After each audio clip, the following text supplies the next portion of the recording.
各位觀眾大家好，一班充滿住愛心同奉獻精神嘅飛行員自費駕駛小型飛機，將受傷、被虐待或者係被遺棄嘅動物從加拿大嘅偏遠地區送到多倫多治療同埋尋找寄養家庭。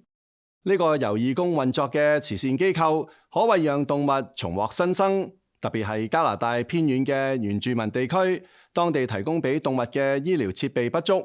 義工每一次都經過細心安排，克服並完成每一項艱難嘅救援任務。服務除咗體現義工對動物嘅關懷，亦都反映出好多救援組織面臨缺乏資源嘅壓力，令到好多受傷嘅動物無法獲得及時救援而受苦。社區應該正視及多關注動物嘅福祉。李嘉文報導。一班熱心嘅飛機師揸住小型飛機，自費飛越千里，跨過無數城市，專程前往遠離市中心嘅偏遠地區，將受傷受虐嘅動物帶返多倫多市中心，俾佢哋喺復康中心接受適當嘅治療，並為佢哋揾到一個溫暖嘅家。擁有9年飛行經驗嘅 Ryan， 自從加入 Canadian Wings of Rescue 以嚟，唔單止擔任統籌者，負責安排每次義工救援飛行任務。最近更加成為咗其中一位義工飛行員。喺佢第一次執行任務嘅時候 ，Ryan 參與咗一個接力飛行救援任務。一名義工 Jeff 最先由 Manitoba 邊界嘅 Poplar Hill 接載3隻狗仔 Casey、Kai 同 Bella 到 Thunder Bay， 再由 Ryan 接手，成功將3隻小狗安全送達多倫多市中心。So that was my first rescue flight with the Canadian Wings of Rescue. I picked up 3 puppies who were recently delivered from a First Nations reserve up in Northern Ontario. I brought the puppies back from Thunder Bay and delivered them here in the GTA. So they could be in a variety of different conditions when they're coming from rescue organizations or reserves that may not have all the medical facilities and veterinarian facilities that we might have in and around the cities. So they could have, mobility issues. They could have certain diseases that require a vet checkup. There were challenges. The 3 puppies were fit into 2 crates, and so even the logistics and of getting those crates into the plane was a little bit challenging because of the size and the weight, but also like knowing or thinking about the needs of the animals as well. If I were to do a direct flight to Thunder Bay or from Thunder Bay back into the city, that would be a long flight for these puppies. And so we did a stopover in Sault Ste. Marie because we knew that the puppies would appreciate a bathroom break. 將3隻小狗安置喺飛機上，仲要喺漫長嘅旅途中照顧佢哋基本嘅生理需要，同埋安撫佢哋嘅情緒，對義工飛行員嚟講，真係唔簡單嘅工作。整個過程係要靠 Canadian Wings of Rescue 同一班救援團體通力合作，先能夠順利將動物送到多倫多市中心，為佢哋開啟新嘅生活。Canadian Wings of Rescue 喺2011年成立，係一個完全由義工運作嘅慈善機構，專注於安排免費嘅短途航班，為加拿大境內受虐待、遺棄或受傷嘅動物提供空中運送服務，亦會聯同救援機構、動物庇護所，甚至野生動物復康中心合作，幫助動物獲得治療、配對寄養或者領養家庭，仲將康復嘅野生動物送返去大自然。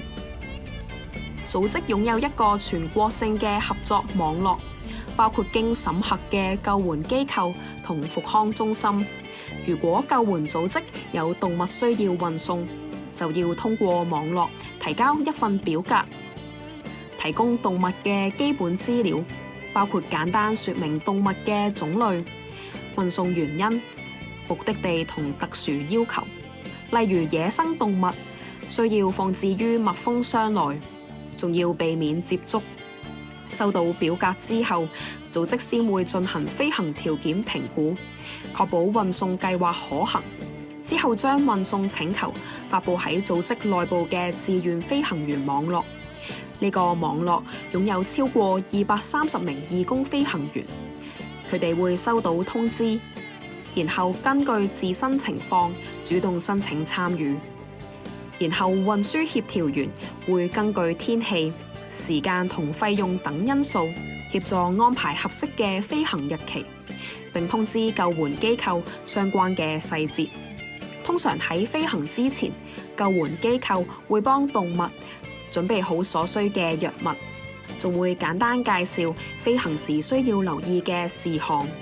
因為唔同嘅動物需求並唔一樣，例如狗可以直接坐喺飛行員隔離，但土狼或者貓頭鷹呢啲動物就需要放喺籠入面，仲要有額外嘅安全措施。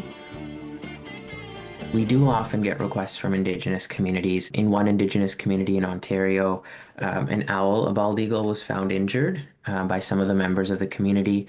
The members of the community reached out to their local wildlife rehabber, and the wildlife rehabber reached out to us because they wanted to get the owl from the Indigenous community to the rehabilitation center for checkup and treatment and all that sort of stuff. So through our partner, which is the rehabilitation center, we were able to send a pilot to the Indigenous community, pick up the owl, and transport the owl to the rehabilitation site. In that specific instance, unfortunately, the owl was too injured, the bald eagle was too injured and passed away at the rehabbing site. But because bald eagles are sacred to Indigenous people, the rehabber then had us send the bald eagle back to the Indigenous nation. They have traditional uses for the feathers and other things of the animal that's passed away. So, we sort of did that transfer as well back to the community of the animal that had passed away. Now, these communities that need such services would otherwise have to rent out private aircraft or, charter flights and this to get people and material transported up to these remote communities. With us, they're able to do that on a volunteer basis. So our pilots donate their fuel and their time.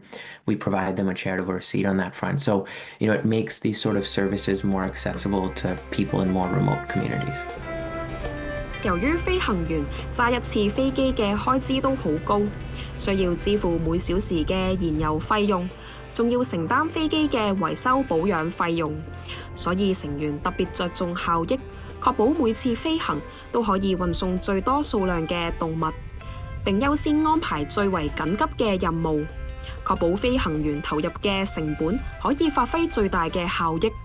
組織亦會向飛行員提供慈善收據，將飛行員支付嘅燃油、維修等費用視作對組織嘅慈善捐款。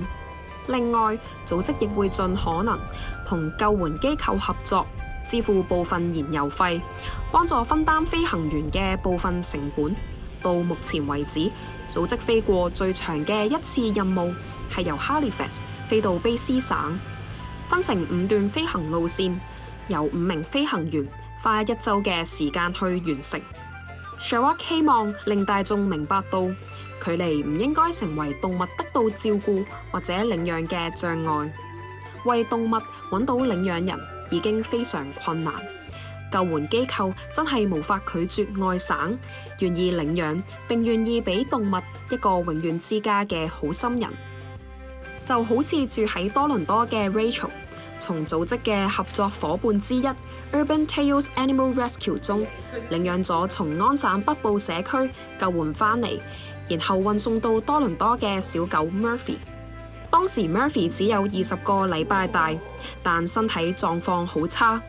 由於北部社區有時會因為人口不足或者其他原因導致狗隻過剩，所以 Murphy 初時感染咗犬舍咳，會有持續性嘅咳嗽、呼吸困難等症狀，導致 Murphy 當時瘦咗好多。不過有幸遇上組織 Urban Tales Animal Rescue， 一個已經成立8年，主要活躍於大多倫多及咸美頓市嘅動物救援組織，目的係支援及拯救處於危險中嘅老年或者有特殊需要嘅動物。組織聯同 Rachel 幫助 Murphy 恢復健康。而家2歲嘅 Murphy 身體已經冇問題，十分活潑，更加有另一隻同樣都係領養嘅小狗 Sunshine 嘅陪伴。The biggest thing I notice is he loves ice and snow. On really cold days, he just wants to stay outside and eat ice and be in the snow. And in summer, he gets so hot, he needs to go in his own pool. That's the only difference. Actually, if anything, I think the dogs from up north have better personalities than the dogs here because they have to learn to get along with people from a very early age to get food and things like that. So then their personalities are a lot sweeter and nicer and social. 市區嘅動物義工組織，除咗會為從偏遠地區送嚟嘅動物提供治療、疫苗接種、驅蟲、尋找寄養家庭、領養者服務之外，一班獸醫團隊亦會聯同 Canadian Rings of Rescue 一齊飛到安省偏遠地區，開展動物健康診療活動。就好似 Urban Tales Animal Rescue 曾經飛到 Poplar Hill 喺社區開設咗一個臨時診所，為大約30隻動物，包括家養寵物及流浪動物進行檢查，仲提供咗驅蟲、跳蚤同蜱蟲嘅藥物治療，以及基本嘅傷口護理。Urban Tales Animal Rescue 嘅創辦人兼負責人 Bianca 表示，由於 Urban Tales Animal Rescue 經常缺乏穩定嘅志願者幫手，並且面對寄養家庭短缺嘅困境，組織已經決定喺2025年開始暫停所有嘅寄養同領養計劃。佢哋表示，計劃將會等到有足夠志願者參加，讓組織可以招募及培訓。當一切準備好，先會重新啟動。For rescues all across Ontario, and I'm sure all over Canada, the adoptions kind of programs are really suffering. A lot of shelters are overflowing with dogs and cats. A lot of rescues are overflowing with dogs and cats. And when rescues are foster-based and you don't have any foster homes available, then you just can't take animals anymore. We are seeing that Ontario shelters are having to euthanize animals more frequently now for space reasons, which a lot of people don't know. I think there was an assumption that Ontario didn't euthanize at shelters, but that's not the case. It's by no means the fault of the shelter. Like, it's not something that the shelter staff wants to do. I know a lot of great shelter managers and shelter staff members that's the worst part of their job, but unfortunately, it comes down from higher up. If they don't have space, they need to make space, then animals get euthanized. 義工穿越千里，為偏遠地區嘅動物提供醫療，並為流浪或被棄養嘅動物尋找永遠之家，喚起大眾對動物福利同資源不足問題嘅關注。不過，救援組織面對寄養家庭短缺同志願者不足嘅挑戰，更加需要社會嘅支持去延續呢份使命。今日節目時間又到，下星期再見。